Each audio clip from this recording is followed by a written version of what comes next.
Here is part 2 of what we're going to do. I am having a cup of very strong Brazilian coffee, and it's so hot and beautiful. I have no words to describe. I was just thinking of my mom and how she made her coffee was better. But this will be good too. So in part 1, we talked about apartheid. We talked about Trevor Noah. We talked about you know who, Nelson Mandela, the Mandela effect. We talked about synonyms. What I really want you to do now is not that difficult, but it will require you to really use your imagination. It will require you to use your sensibilities, your instincts, and your insight. What do I mean by that? Language is an interesting thing, isn't it? Because often enough, I'll tell you something like, we use a before book, a cat, a table. And we use an before an egg, an apple. And I ask my students, why? Why is it so? Let me turn on the light. Oh, that was bright. And I will ask my students, tell me why it's an egg and not a before the word egg. I don't know. It just sounds right. That's an insight. And you are able to have that insight, that instinctive ability to come up with a correct answer because you've been studying English for a very long time. Please type in chat, how long have you been studying English?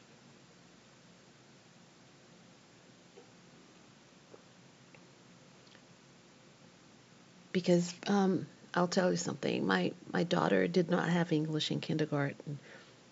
She started kindergarten at 4. They didn't have English. She was there from when she was 4 until she was 6, and then started preschool, first grade. She didn't have English in kindergarten, but she spoke English because she learned it just being at home with me and her father.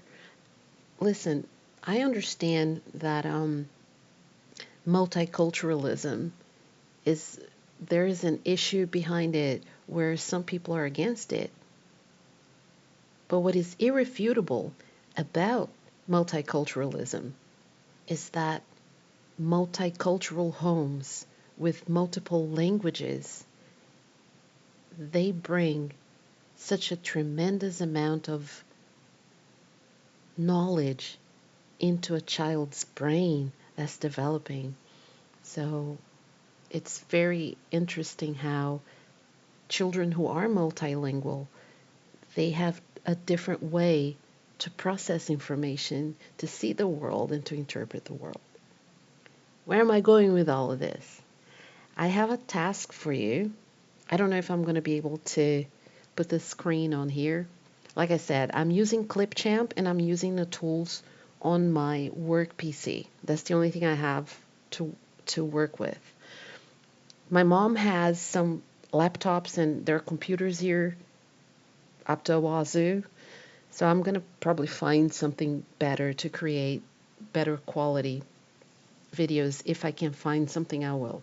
If not, this is what we have to work with. So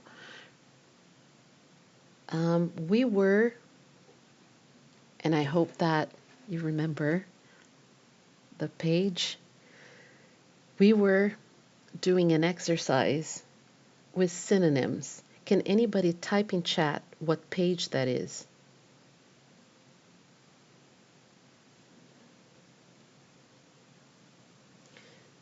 So from that page, here's what you will do. And please be very careful so that I'm saying this to myself right now because I don't want to close this window and lose the video. Yeah, I don't want to close. I don't want to close the window and lose the video. But here goes. So you will complete the tasks on that page in writing. I want you to write every single sentence. That exercise that we did during the first part of this class, I gave you the synonyms, right? We gave, you typed different synonyms. We talked about all sorts of different alternatives for the words that were italicized. In this part of the class, here's what you will do. You will rewrite those sentences. Oh, again, Pollyanna. Yes, again. Because the more you practice, the better you become. And you need to develop skills in academic English. It's okay for us to talk when we talk to our friends, or when, even if I am informally saying something to you, I might say funny things like, "Oh, you do you, boo." "Oh, he's not a chip of the old block." I can say things that are informal and use terms that are colloquial. Colloquial means informal. It's the same thing. Colloquial, informal.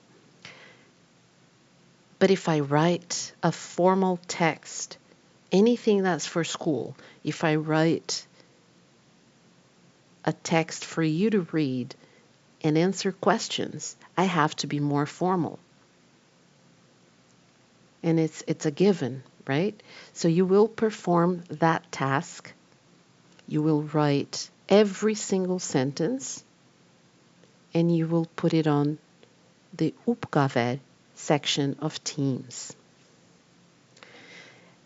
It's very important, as a matter of fact, it's paramount that you write with academic vocabulary. And academic vocabulary doesn't always have to be super fancy, but it does have to be accurate. Your grammar has to be accurate.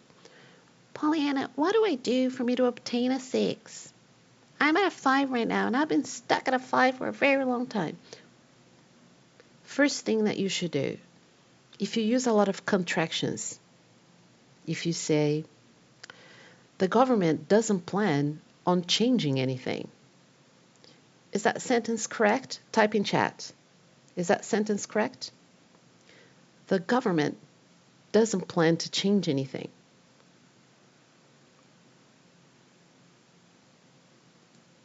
Is that sentence correct? It is correct. It is correct. Nevertheless, instead of saying the government doesn't plan on changing anything, if you're writing a text, you're writing an article, you're writing an essay, you're writing an opinion piece for a magazine, you're writing a text that you're going to hand in to your teacher, this one, you have to say, instead of the government doesn't, you have to write what? I can't hear you, so please type. Please type as quickly as you possibly can.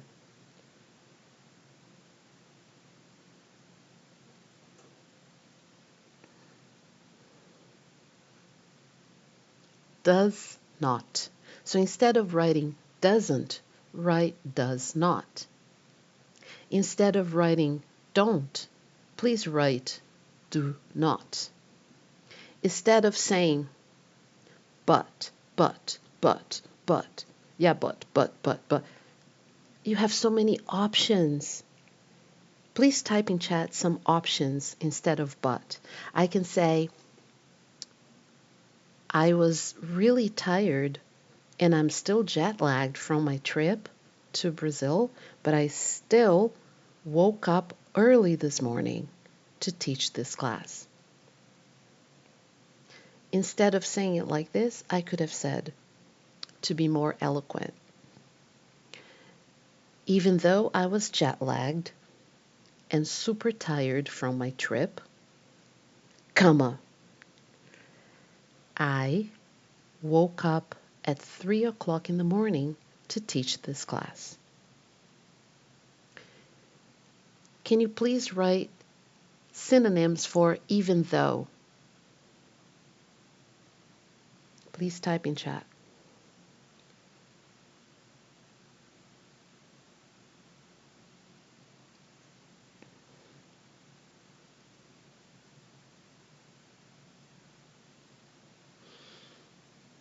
Even though, although, you can use those both interchangeably. However, you have to remember that even though is two words. Even though. And the same goes for a lot. Two words. A lot. A lot. Two words. You have to remember these. These are details that will get points shaved off of your exam. Come on, exam. The exam is coming, so we have to be prepared. So you will write these sentences properly. You will use your commas. Your punctuation is really important. I don't want super long sentences. You can write shorter sentences and be more concise in your delivery. Use your words carefully. Make sure that words like nevertheless, however, therefore, hence, notwithstanding, they will be separated by a comma. Punctuation is really important. And if you do get pulled to do an exam, I will not be the one that is going to correct that exam. The person who is going to correct that exam is an external examiner who has never met you. I know all of you so well. Right now, if I think of one of you, if I close my eyes and I picture the face of one of your classmates, I can hear your voice and I know how you pronounce the words. I know what you know. I remember our interactions in class, your presentations, your discussions in class in the classroom, when you read out loud. So I know you so well. If I see a mistake on your paper, I would be like, oh, he probably just missed this bit, but he knows it. So I'm very biased, right? So it's important that somebody else corrects it and gives you an idea of what you need to improve from a very neutral point of view. Not because they really like you and they think you're such a good kid, right? But because you wrote a very well structured essay. And when I say 10 to 12 sentences, I don't want you to feel that it's that strict like that. What I want you to know is that you may even write 5 very good sentences. They're not too long, but they're eloquent and they're very well presented. And I might not shave off any points from I'm okay. I'm sweating because I'm drinking hot coffee and I'm in Brazil. Come on. I don't mind sweating, but I know it just doesn't look good for people when I'm sweating because people think I'm uncomfortable. So that's why I was doing this.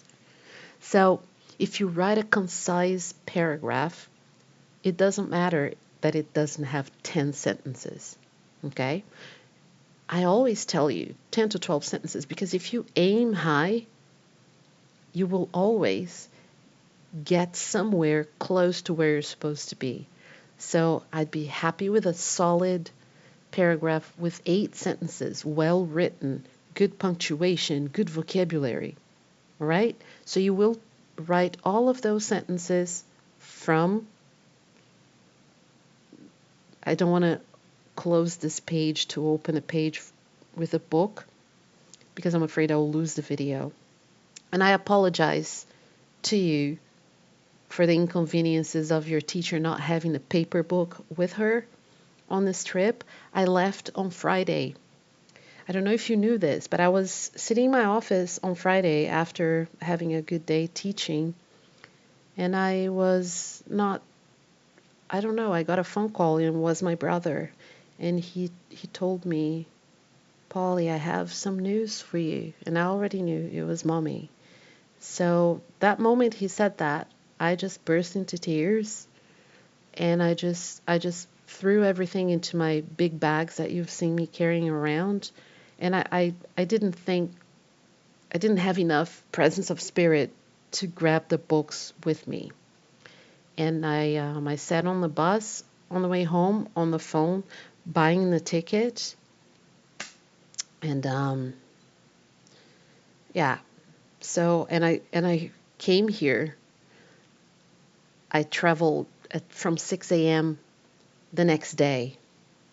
And so I didn't bring my paper books. But you'll know the page. That's the page that we were working on. The exercise was practice 3, vocabulary. And I read all the sentences with you during the first part of this class today. Everything is documented on there. You can go back and even watch the video to find the page. But I myself cannot see it right now. And if I close the video, I lose the video that I'm recording. So please go and do as your tired teacher is asking you to do. And if you're finished early, you do not have permission to go play ping pong, cards, solitaire, whatever it is that you want to do. You will have a Quizlet study set where you can do learns, blocks, match.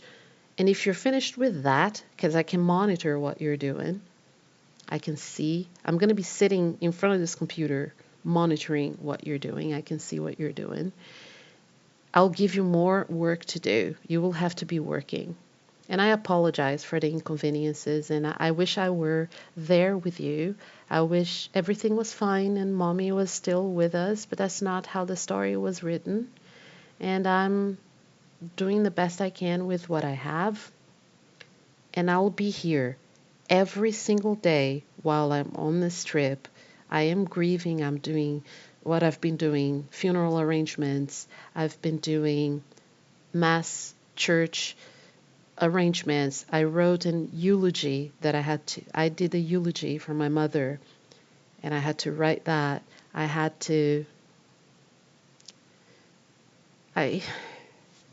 have a lot of things to do.